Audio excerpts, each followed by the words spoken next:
copy. So what does this include? This includes looking out for wordiness, making sure things are clear, looking out for the secret handshake words, I call them, shibboleths, things like that, things that really only editors care about, and the distinctions that you make if you're in the club, but that no one else really cares about. Words on the verge are words that are sort of in transition, that are in the middle of a change, but maybe aren't quite there yet. And you have to think about, how do you choose something like that? A couple little bits of grammar, just again, kind of a refresher for everybody. Using nuance to change something rather than just a brute force fix. A lot of times that can be a little bit more elegant and make it a little bit more pleasant, a little bit clearer, a little nicer to read for the reader. And the last part, clarity always wins over style. We use our style guides. We love our AP. We love our Chicago. But sometimes we have to let it go. There are guidelines. They're not carved in stone. And so sometimes we need to realize that yes, they're telling us how we need to do it, but they're telling us how we need to do that in order to make things consistent for our readers. But what we need to think of most of all is the readers first. So that's kind of where we're going. I did want everybody to know that I'm coming from a news background, so I do news and nonfiction, a lot of academic writing. A lot of this isn't going to be, 100% applicable to creative writing. They get a little bit more leeway there, and that's fine. But what I'm emphasizing is content above all. So content and clarity, and always bear in mind that how you edit, what you edit, how you change things is going to depend on your audience. So keep your particular readers in mind first and foremost. Okay, a couple of things in wordiness that I encounter a lot in editing are dummy subjects, and that is starting a sentence with there is, there are. Kind of the companion to that is smothered verbs, which is when you take what could be a nice single verb and make a whole noun phrase where a verb would do. So then you have to require something else in the sentence, and it just makes it a little bit wordier. None of these are wrong, but sometimes they can get a little clunky. Other places we see wordiness are in relative clauses, overly wordy modifiers. So just bear in mind that the more direct you can be, the more concise you can be, the better it's going to be most of the time. Again, this is not for poetry. This is not for somebody, painting a picture with words, although some of it probably still applies there because you don't want to go nuts no matter what you're doing. But first off, let's talk about dummy subjects a little bit. What this does, and again, this is not a grammatical error. These are perfectly grammatical. But what happens when you start a sentence with there is or there are, it pushes information away from the reader. There are two words at the beginning of the sentence that are conveying zero information. And that's generally not a good thing. I mean, they're sitting there, they're kind of taking up space, they're not adding anything to the sentence or to the paragraph. Now, if you have one of these in a whole text, not a problem. But the thing is that most writers who use these use them over and over and over again, and that can get a little tedious. So if you've got, one here and one way further on, not a problem, leave it alone. If you have one that really needs to be there just for it sounds more natural or it helps with the transition somehow, leave it alone, okay? This is for these sort of general run-of-the-mill ones where the people every other paragraph are starting with there is, there were, there was, kind of things. And that can get really tedious, and it's just clogging up the prose with words that don't need to be there. So the couple of examples that I have, there were thousands of screaming fans packing the arena. There is one thing the lawmakers didn't cover, speed limits. Okay, both of those sentences are pretty easy to get that out of there. You can take a look at that and then figure out, okay, look, we can just get rid of the there were. How about thousands of screaming fans? Starting with the actual information in the sentence, the actual subject of the sentence, thousands of screaming fans. The lawmakers didn't cover one thing, speed limits. We haven't lost any meaning in either of those sentences by making that change. So it's just helping, it's a little nip and tuck here and there that just cleans it up a little bit and makes it just a little bit nicer of a read for people. And again, it's not, if it's just one, it's not a problem, but after a while it gets kind of tedious and you don't want to keep including that construction in something you can write around in most cases. With smothered verbs, it's kind of the same thing. You could have a single verb, but no. We turn the verb into a noun and then we have to put another verb in the sentence. So the editors held a meeting. The executive gave consideration to, okay? We could just use really nice, straightforward verbs like met and considered. That is a lot tighter, it's a lot cleaner. And again, it isn't wrong to smother a verb. You don't have to, I mean, there's nothing grammatically incorrect about this. But what you have to remember is, again, if it's happening over and over and over again, it makes prose seem bloated. It'll make readers, get a little frustrated. And sometimes they don't even know why. Sometimes you're just reading something and you're like, ugh, this is such a slog. And you can't really put your finger on it, why it's a slog, but chances are it's a slog, at least partly because you've got lots of dummy subjects and smothered verbs in there, that somebody's just not quite getting to the point as quickly as they could. And so this is a little nip and tuck that you can do to make it just a little bit cleaner and just a little bit more concise here. With relative clauses, those are who, which, that clauses. A lot of times, if it's followed by a to be verb, you can just take that out. So our example here, composed of overlapping circles that are carved into the desert landscape, the house definitely reflects Wright's philosophy of organic architecture. You can just take the that are out. You don't have to leave that in. Overlapping circles carved into the desert landscape, okay? Because you've got a nice participle there, it goes right with it. No problem. And again, the example itself is not ungrammatical. It's perfectly grammatical. That's just fine. It's not a mistake. But the that are doesn't need to be in there. And this doesn't work for all relative clauses. It only works with ones that have a to be verb plus a participle that goes with the word right before it. So, don't just go crossing those out willy-nilly. But the who are, that are, a lot of times that little phrase can be taken out. And again, it's a little bitty change. But if you change 15 of them in a 12-page document, that can tighten it up just a little bit, and again, make it a little bit of a nicer reading experience for people. Oh, got another one there, crossing out the that are.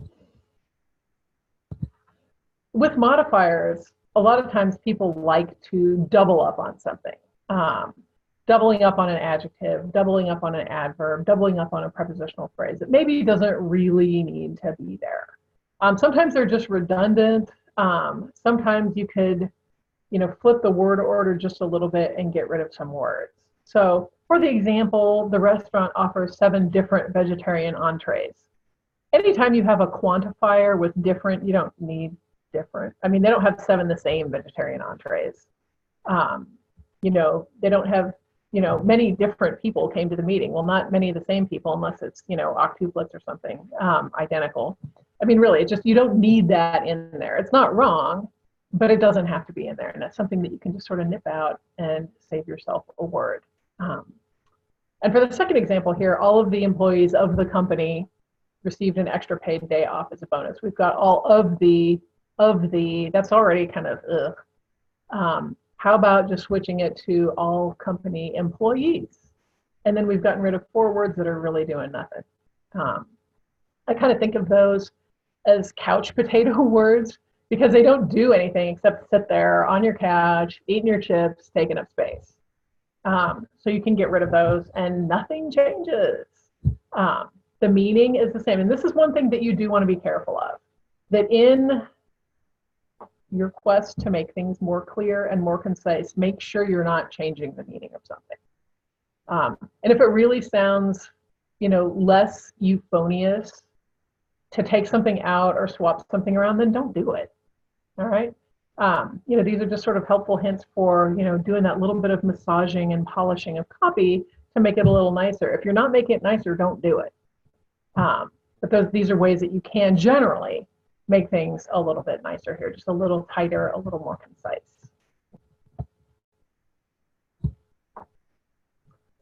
Okay, for clarity, we're kind of segueing into that from the prepositional phrases, because sometimes we get pile-ups of prepositional phrases where we pile a prepositional phrase onto a prepositional phrase onto a prepositional phrase, or maybe we use nouns as modifiers, we make them sort of adjectival, and we just pile them up. So we need to watch out for that. We want to watch out for placement of modifiers, and we want to watch out that we're not mixing our metaphors. And sometimes you're not just like cutting a word or two out. They may need a little bit of heavier restructuring. Heavier at the sentence level, not heavier at the document level. That's what I mean there. And again, think about transitions. Does this word need to be here to facilitate a transition? If it does, leave it alone. Does the sentence need to be in this particular order because a transition is smoother with it that way? If it is, leave it alone. That's fine. A lot of times though, it's okay to remember to split a sentence into 2 short sentences. If it really helps for clarity, please do that. I think sometimes people think, oh, if I write in really short sentences, it's like dumbing it down. It isn't. None of this is dumbing it down. All of this is making it more clear for the readers, which is what we are here to do. So let's take an example here of, just too many stacked up modifiers. What happens with that is, sometimes you can lose the focus of a sentence. If there's so much crammed in there, the reader doesn't really know where to look. And if I don't know where to look, then I'm kind of losing the plot here with the content. That's not a good way to go on this. Here's our example of Ira. And a lot of these examples are things that I have found in copy or people have sent me as examples of something that's not clear or something that could use a little bit of tweaking. So this is one that a friend sent. Is a Milwaukee smartphone and smart glasses connected startup technology company that connects visually impaired people to agents who provide real-time information. Okay, whoa. A smartphone and smart glasses connected startup technology company. All right. I think if we say startup, we know it's a company. And we kind of get the impression most of the time that it's a tech company. I mean, we don't really use a startup for like a mom and pop restaurant. Oh, I have a startup. No, that's not really how that word is used. So why don't we start there? So how about Ira is a Milwaukee startup, and then tell me what it does. It uses smartphones and smart glasses to connect visually impaired people to agents who provide real-time information. We haven't lost any meaning, and that sentence is a little bit smoother now because we haven't buried startup in there. We know what we're talking about right here at the beginning. Okay, so they've mentioned this company, and now they're going to tell me, okay, what is it and what does it do? And it's clear to readers to just sort of segment that information in such a way that it's very easy to process there.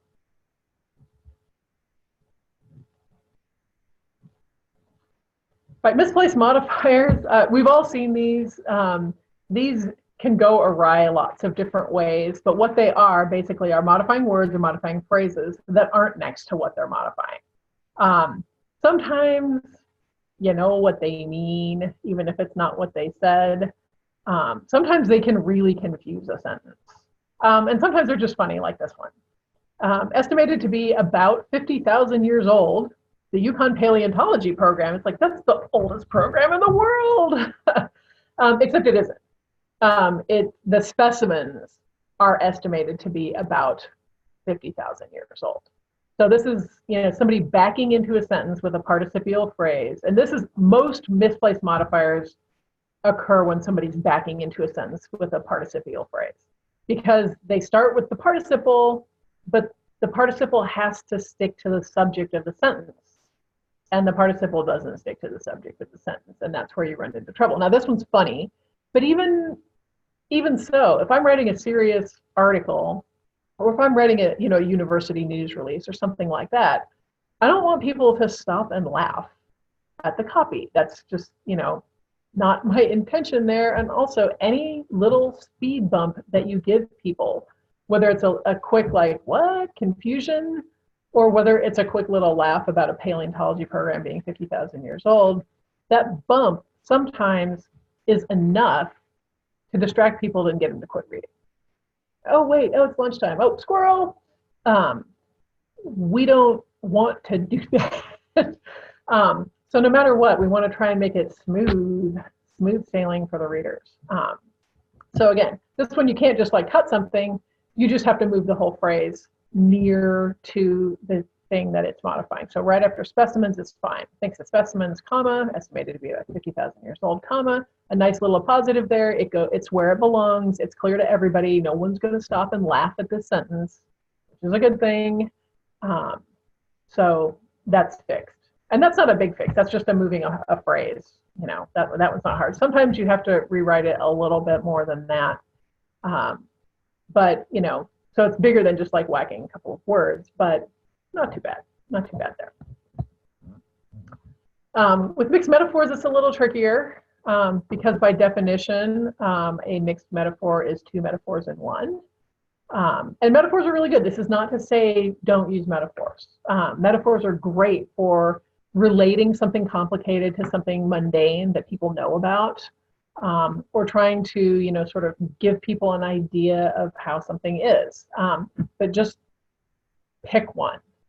And this sentence came out of a story that I read in a newspaper not too long ago that said that the plan has erupted into a volcano of controversy that has cracked a seismic chasm in the community. It's like, okay, wait, is this a volcano or is this an earthquake? And like, okay, I know that sometimes a really bad volcano can cause an earthquake, but still, it's like, then it's just weird. There's like too much in that sentence. It's like, wait, what kind of pick a natural disaster and stick with it. And this is where, you know, just pick one. You know, you could keep the volcano of controversy, which I think is a little over the top, but I like the cracked a seismic chasm. I mean, that's like a big chasm. You know, a natural disaster level chasm in the community. And it was a very serious thing. And so, you know, helping people understand that, yeah, this is, you know, this isn't like an argument over potholes. This is a big deal in the community. And we need to convey to the audience that, yeah, this is something that's really important, that people are really emotional about, that people are very serious about, that there's a very deep divide among people in the community about what's going on. And so that's why I picked seismic chasm. You could just have easily have picked volcano of controversy. It's just that I thought that was sort of a little weirder. But picking one is the way to fix a mixed metaphor. And so then, yeah, you're taking something out and you may need to smooth over what you took out by continuing the remaining metaphor somehow. It doesn't always work that way, but sometimes it can. If it's in a quote, you're kind of stuck. This does happen a lot of times if you are using a quote, especially, and I hate to pick on people, but, you know, lots of times business people get a little carried away with themselves. I had a quote one time that said, as you go into the belly of the beast, you hit a brick wall every time. And it's like, wait, is there a giant monster with a brick wall inside of it? What is the deal with that? And by the time I'm sitting there puzzling it out and kind of laughing about that, I've completely lost the thread of what was going on. So, you know, you don't want readers to do that. You're trying to convey this information to them, not make them stop and laugh, not make them stop and scratch their heads about it. Okay, when we're talking about secret handshakes, again, like I said, these are sort of the, you know, these picky little distinctions that only editors enforce. Not necessarily only editors, but among the general public, you know, the general public had no idea why people like made such a stink a few years ago when AP style book editors announced at ACES that they were going to say, okay, fine, we're getting rid of the more than over distinction. Like no one else cared. We were like, personally, I was glad they did it.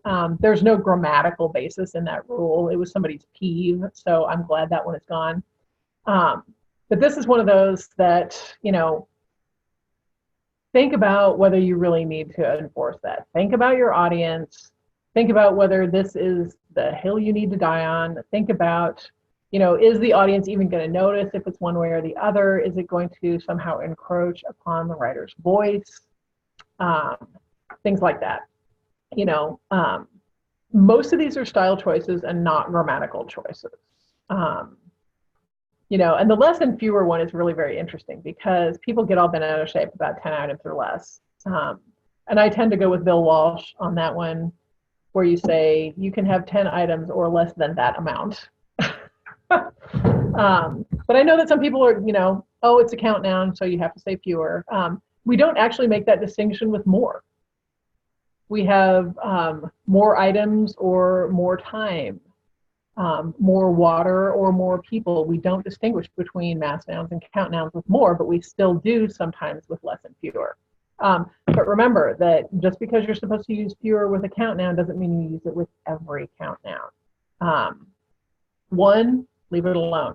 If it's kind of an aggregate quantity, use less. Because people aren't actually counting $20,000 for the cost of a car. They're thinking of it as like a set amount. So is it more or less than that? Kind of under or over than that. I didn't make a couple of people's head explode there, sorry. But yeah, so here's sort of this gone crazy. Because you can end up with some kind of awkward sentences. And this is one that I've actually seen. I did change the name. The Gators led by 11 with just more than 8 minutes left. No. That how about let's just go with just over 8 minutes left. And that would be one where people are like, I'm not giving up the more than over distinction. Okay, you don't have to give up the more than over distinction, but don't go nuts with it.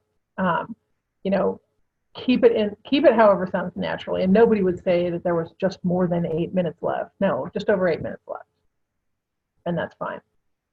Especially if you're writing a story about sports, no one cares. No one's going to care. They just want to know who won. They want to know who won and how they won. Getting to words on the verge, I just had to say Peever's going to peeve just because they do. And this is where knowing your audience is really, really important here.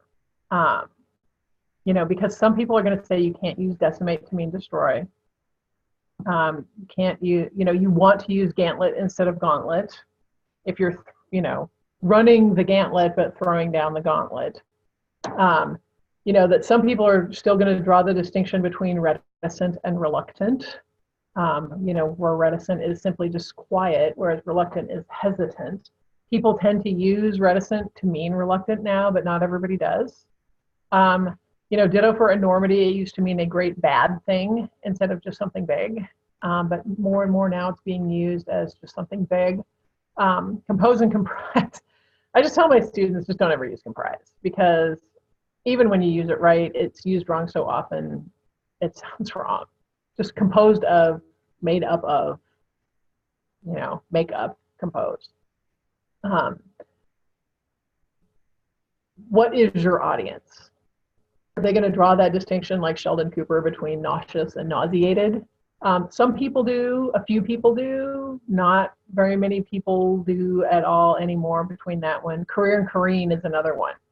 A lot of people use careen as the verb and career as your professional path.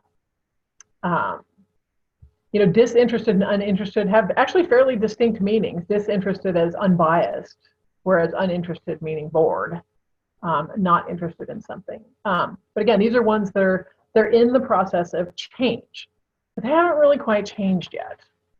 And so you need to decide based on the audience for the text, is this something that's going to bother them if it's used wrong, traditionally wrong in the wrong way? Sorry, you can't even see my air quotes here there. Or is this something that people are going to read right over? Okay, and so you have to be fairly cognizant of who the author is writing for, who's going to be reading this, and whether it, is going to matter to them or not.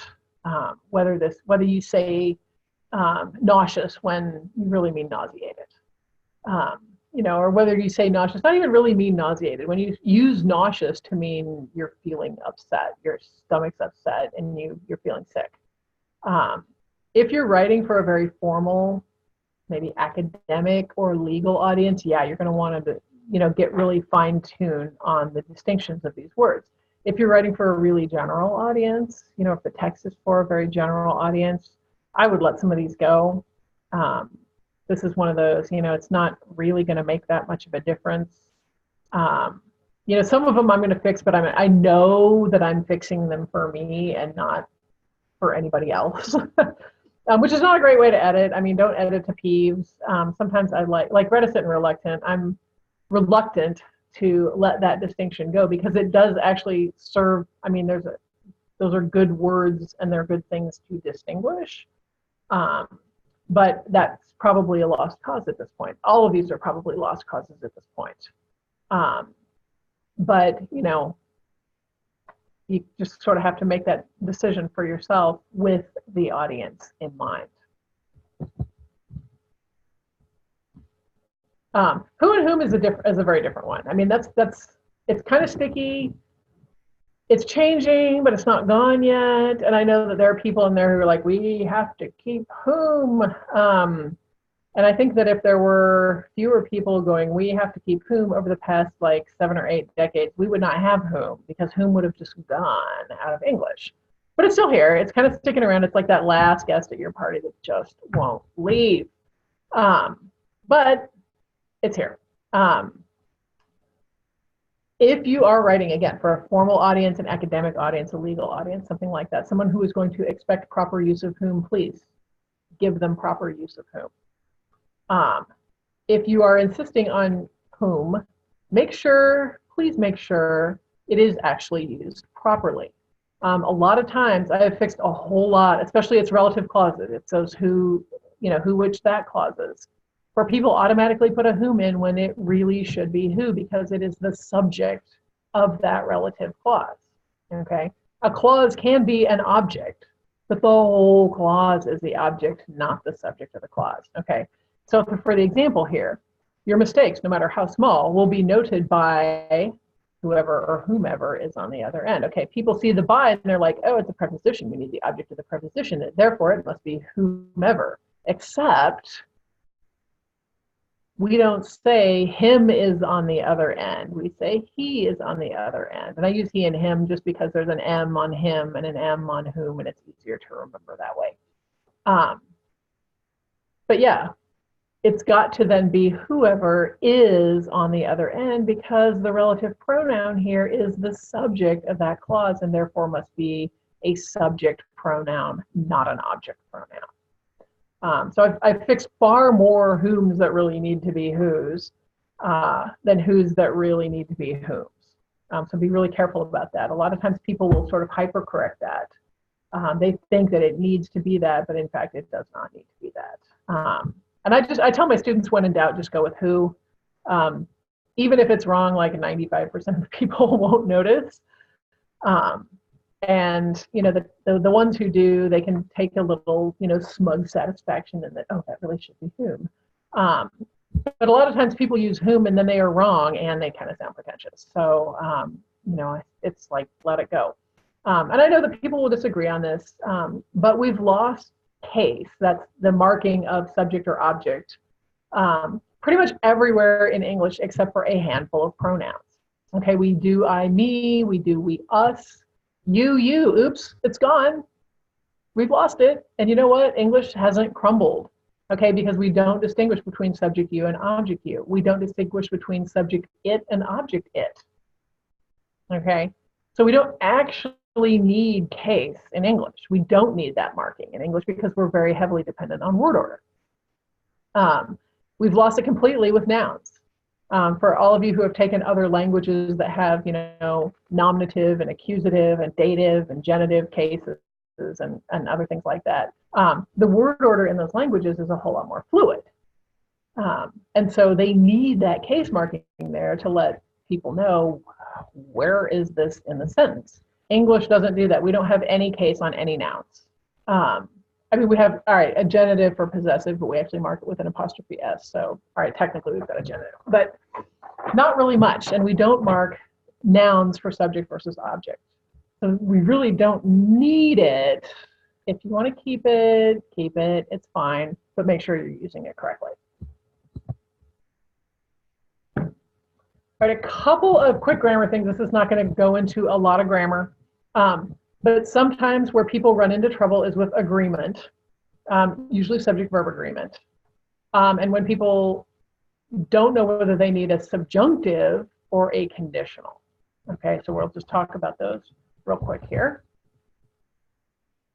So I've seen sentences like either somebody in the plural or somebody in the singular, then what do we do? Okay, it's not really a compound subject because it's an or, not an and. If it were an and, this would be easy, it would be plural. But it's not an and, it's an or. So one or the other. And what we do with that is we take the one closest to the verb. So we have the chancellor is going to have to act.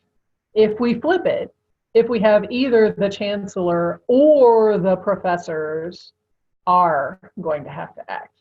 That's just a little quirk of English usage, but if you've got an either and or compound subject, so it's not technically plural, whichever one is closest to the verb gets to govern that verb. That's how that works. The other place where people run into trouble with something like this is when you've got a prepositional phrase kind of plopped in between the subject and the verb. And if the object of that preposition is plural, sometimes people get it in their head, oh, it's a noun, it's right next to the verb, it must govern the verb. It doesn't.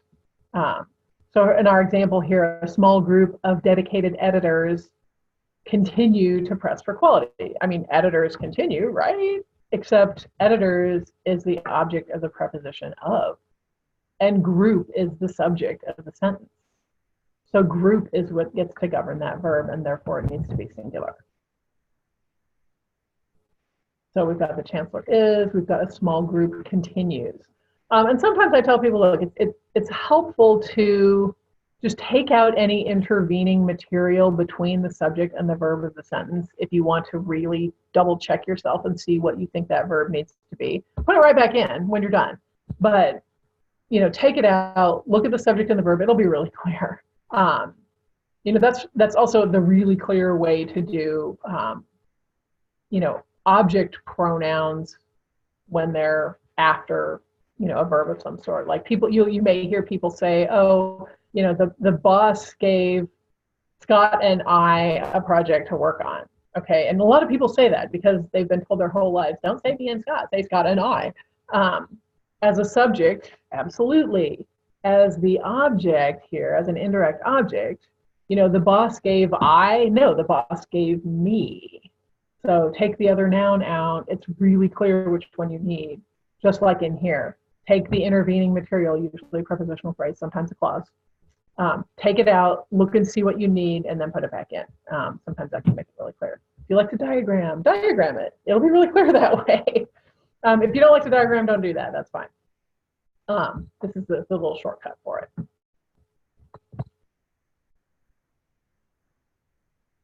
And the other one is the subjunctive versus a conditional. And this is, a lot of times people use a subjunctive, which is going to be used for something that is hypothetical or something that is contrary to fact. So something that isn't going to happen, didn't happen, wouldn't happen, couldn't happen.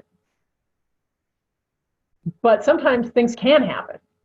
And that's when you want the conditional. If it rains this weekend, we will have to change our plans. That's it. If something happens, which it could, we will change our plans. Okay. But if there hadn't been rain in the forecast this weekend, but there is, contrary to fact, we would have planned to go to the park, but we didn't.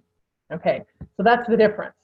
The subjunctive isn't happening, didn't happen, is more hypothetical. The conditional still could happen, okay? And a lot of times people, they think of something and it's like, well, it hasn't happened yet, therefore it must be subjunctive.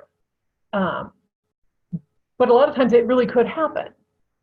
And so it needs to be in the conditional, not in the subjunctive. I know that sounds kind of weird that like nobody uses the subjunctive anymore. People do use it, they just don't always use it in the right spot. And that's okay. That keeps us employed. A lot of the stuff, hey, it keeps us employed, so yay, we're good on that. And this is one where you may need to query. Could this happen? Or is this something that is impossible? Or is it, sort of technically impossible? Like, okay, here, our example, if the bill becomes law, which it could if they pass it, smoking will be banned indoors, okay? Or if they said if the bill were to become law, smoking would be banned indoors. Okay, that's telling me that it won't. Okay, maybe the governor has promised to veto this bill. Maybe that you already know that there's no chance of this bill passing the legislature. Okay, then a subjunctive is okay if you know it's sort of just an exercise because there's no way this is going to pass because everybody's already said this isn't going to pass. Okay, but if there's a chance of it passing, leave it in the conditional. Use the if then. I mean, not, you don't actually need a then in there, but you know, that kind of thing. It could happen. So make sure, and this is, like I said, you may want to query the author because sometimes they really do mean that, oh yeah, that could happen, but it hasn't happened yet. Well, if it still could happen, you still want the conditional there. So, you know, asking is always better than assuming what they mean. So that's one where you probably want to ask. Okay, into nuance versus brute force. Lots of times there's more than one right way to fix something. You know, sometimes you know this isn't going to work the way that it is. I've got to change this somehow. And good, yay. I mean, but you can change it more than one way. And so you could just sort of barge in and fix it very easily, the brute force way. And sometimes you have to do that. Sometimes, you know, you don't have a lot of leeway in terms of, you know, maybe formatting, or you don't want to mess up the word count or whatever. Okay, fine. But a lot of times the brute force fix isn't going to be the most elegant fix, isn't going to be the most reader-friendly fix. So think about then, you know, making a more fine-tuned fix that is going to make it a little bit clearer, a little bit more readable, and a little bit more preserving of the author's voice and the emphasis of it.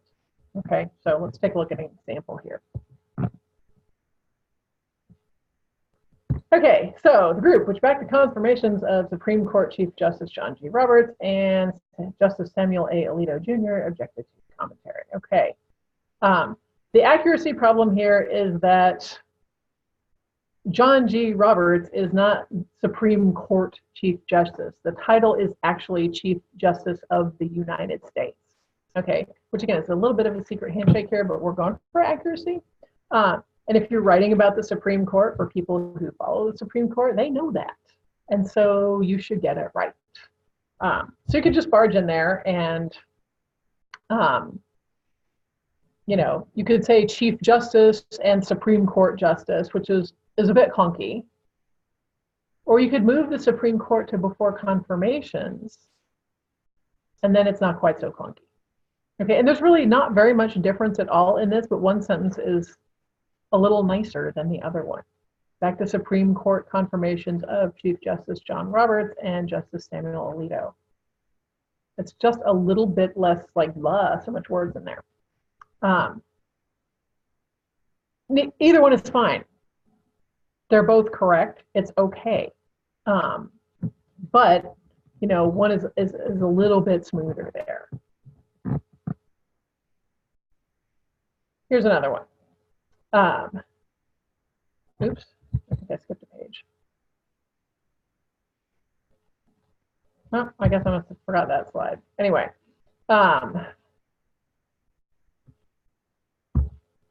okay. There we go. So his next campaign stops are in Sandusky, Ohio, and Cleveland. Okay, they're both in Ohio. Why did we put Ohio after Sandusky, but not Ohio after Cleveland? Because AP style says you don't need the Ohio after Cleveland because everybody knows where Cleveland is. So you can leave that there, or you could just change it to next campaign stops are in Ohio with events in Sandusky and Cleveland. So you're not dropping the state, you know, after one, but not the other. You could change the order. Next campaign stops are in Cleveland and Sandusky, Ohio, because Cleveland doesn't really need the Ohio, but Sandusky does. And if you leave it at the end, it's a little bit ambiguous, but that's fine too. Sometimes just changing the order of something is really all you need to make it a little bit less clunky. It's up to you.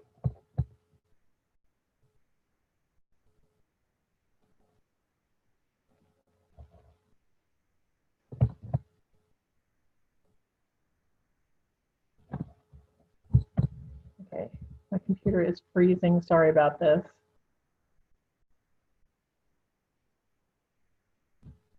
Okay, it's like not landing on the right slide, but that's okay. And the last thing is, clarity is always going to win out over style. All right, style is there as a guideline. Style is there to help you maintain consistency, to give you guidance on, does this need a hyphen? Do we capitalize this? Is this all one word? That kind of stuff. To keep it consistent from document to document within a publication, within a company, whatever. Here's one where AP style actually says, say former president, if it's former president. But we've got a lot of former presidents in there. Plus, somebody went a little nuts following the letter of style when it really isn't the right meaning. First of all, your readers know that all these people are not president right now, that they're former presidents, and they do get to keep the title. But the other thing about this is that the numbers are from when they actually were president. So you don't need to say former president when you're talking about something that happened when they were actually president. Like, you don't need to say this Supreme Court justice was appointed by former President Clinton. No, the Supreme Court justice was nominated by President Clinton when Clinton was president. He's a former president now, and so things that he does now, you say former president, but things that he did when he was president, you don't need the former in. So somebody went a little literal on that one, and it ended up very wordy. So you can just take those out. Take them out. They don't need to be there. And give your readers a little credit, okay? And sometimes you can give your readers a whole lot of credit, depending on who your readers are, depending on what kind of publication you're working for and what you know about your audience. Trust them, they know stuff, all right? They can fill in blanks on little picky stuff like this. Help them when you're explaining more complicated things. When you're going from point A to point B to point C to point D, don't make that jump from A to D because you think it's easy to follow, they may not. They will appreciate that kind of help. This kind of help, not so much. Trust them, they know who these people are. And that's just sort of, that's what I wanted to say about this. These little changes, again, they're nothing earth-shattering. This isn't, slash and burn, major surgery, big picture edits. This is, very fine grained sandpaper on the end, at the very end of the process here. And what this is doing is we're helping readers. We're always working for the readers. We're helping them, just enjoy the reading a little bit more, get a little bit more out of it, helping them understand and focus on the content that you want them to know.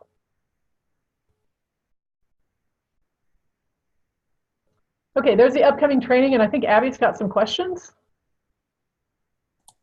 Yeah, so if anybody has questions right now, go ahead and type them in the chat. I see a couple in Q&A already, and let me take a look at those, and I'll read those to you, Lisa. Okay, great. Okay, here is one from Beth. I am editing a highly technical book on diabetes. The author wants to mix styles for numerals and units of measure, depending on whether he's writing more of a straight paragraph or he's providing info on blood tests or a scientific study. I find this confusing, but no flexibility is sometimes acceptable. Should I defer to the author's preference, even if it makes my job more complicated?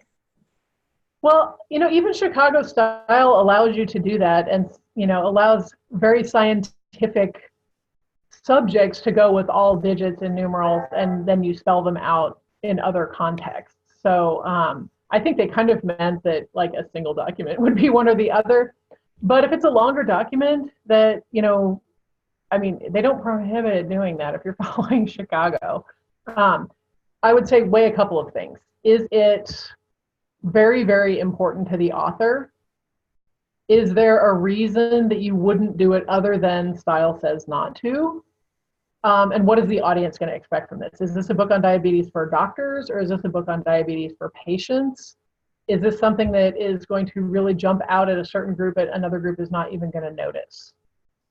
So there's kind of a lot of variables in there, and I wish, I know you're probably saying yes or no, but it's going to depend.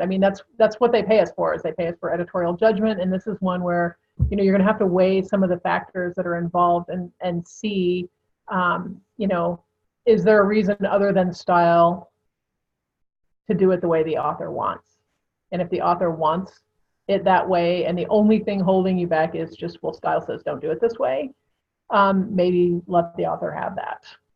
This is one of those things where if it's not going to mess up the meaning, if it's not going to mess up the audience, if it's not going to be if it's not going to stick out like a sore thumb, then maybe you let it go.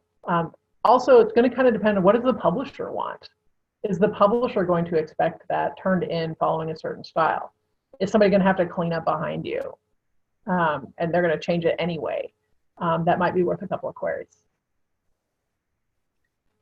Thanks. Okay, next one. Can you expound on using he, she versus their with a trend toward gender neutral, how to handle these pronouns in singular, plural sense? Yeah, singular they is becoming much more broadly accepted to refer to a person of unknown or unspecified gender, or a person who wishes to use the pronoun they for themselves. Generally, it still takes a plural verb, just like singular you takes are. We don't say you are in the plural and you is in the singular. Sorry, I've lost the screen. Abby, can you hear me? Yes, I can. Okay. I don't know why I have lost that. I'm going to plug my computer in real quick. Can you see me? Yes, I can see you. Oh, that's weird. Okay. I can't see you. So hang on just a sec.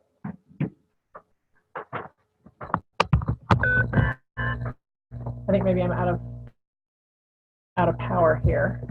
But we'll see. Anyhow, but yes, with singular they, again, this is one of those things. Who's your audience? What are they expecting? What's the publisher expecting? There are some style guides that still have not kind of come around and still want you to say he or she if you don't know. I think one of the academic styles is still there. I know AMA style has said singular they is okay. Chicago's okay with it. AP is okay with it. AP is kind of grudgingly okay with it. They're kind of like, well, if you have to, I guess you can use it.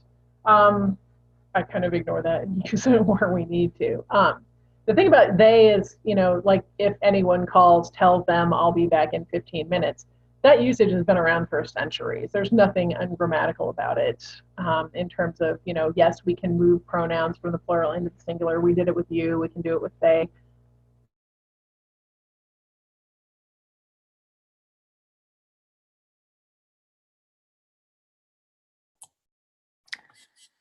Lisa, are you there?